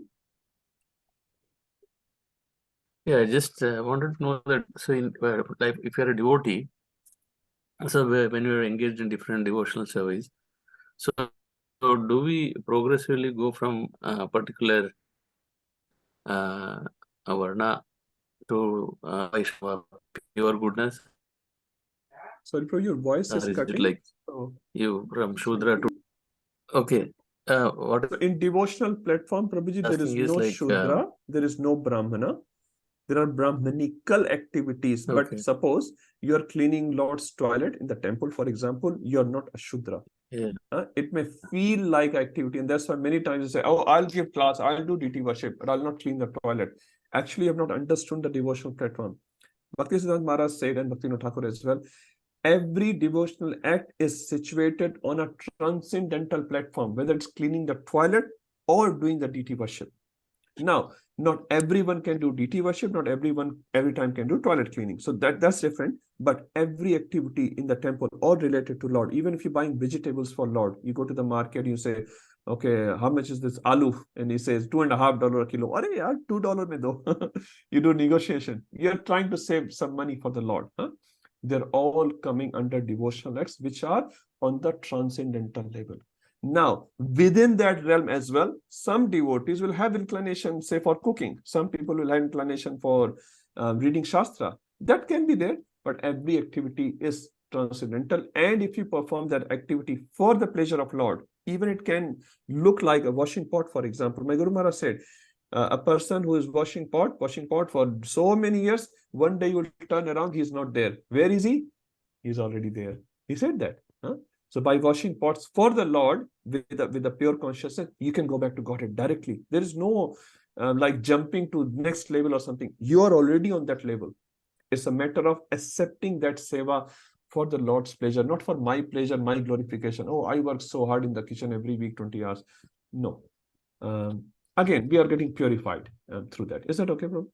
Okay, bro. Yeah, Hare Krishna. Yeah. So every activity is transcendental, and devotees should take, Guru Maharaj said, even a small seva for Krishna very seriously, and then you get purification. What happens? We take big seva seriously and a small seva, arey, chalta hai. We look at that seva externally.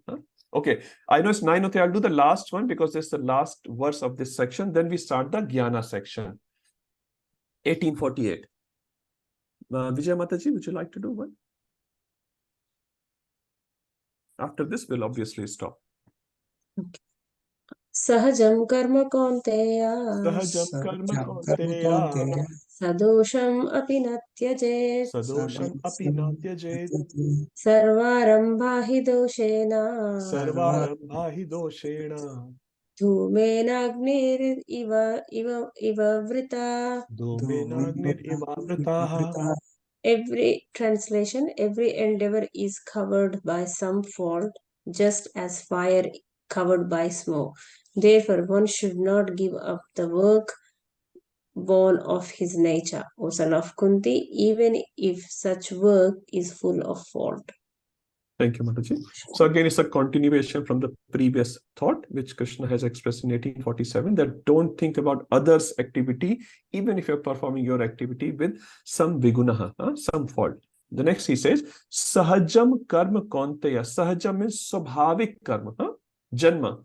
saha, sabhav, which has taken janma from you from birth. Like Rasanand Prabhu was saying, some small children may like too much sweets or too much chili.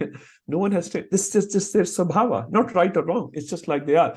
Karma konteya sadosham, even if it has dosha, natyaje, you should not give that up. You're saying this, some Brahminical acts recommends in Vedic culture, Manusmriti as well. In the yagya, you should kill animal. Like we have Ashwamedh yagya, Gomedh yagya as well, where the animal will be killed, obviously for a higher purpose, not for any lower purpose. But some Brahmins may not like it.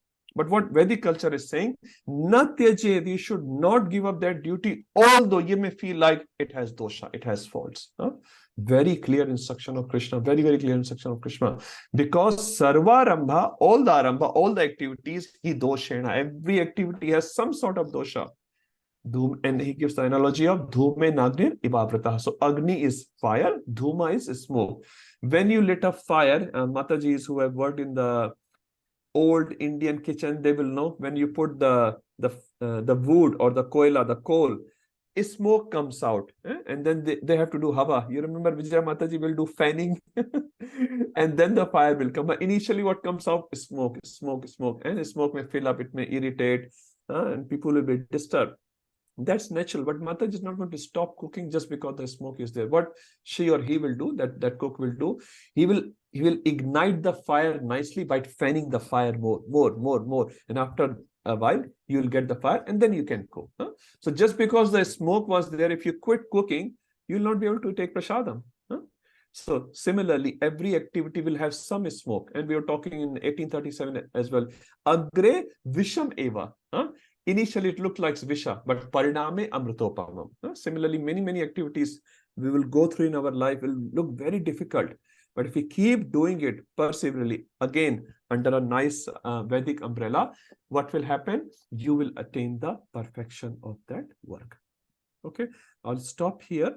If you have any questions, please write it and we will resolve it on 10th of January. So here we have basically finished the section which is related to worshipping Krishna through one's work, 41 to 48. Now next section is Jnana Yoga to pure devotional service, that we will start next year in 2024. Manmohan Prabhu,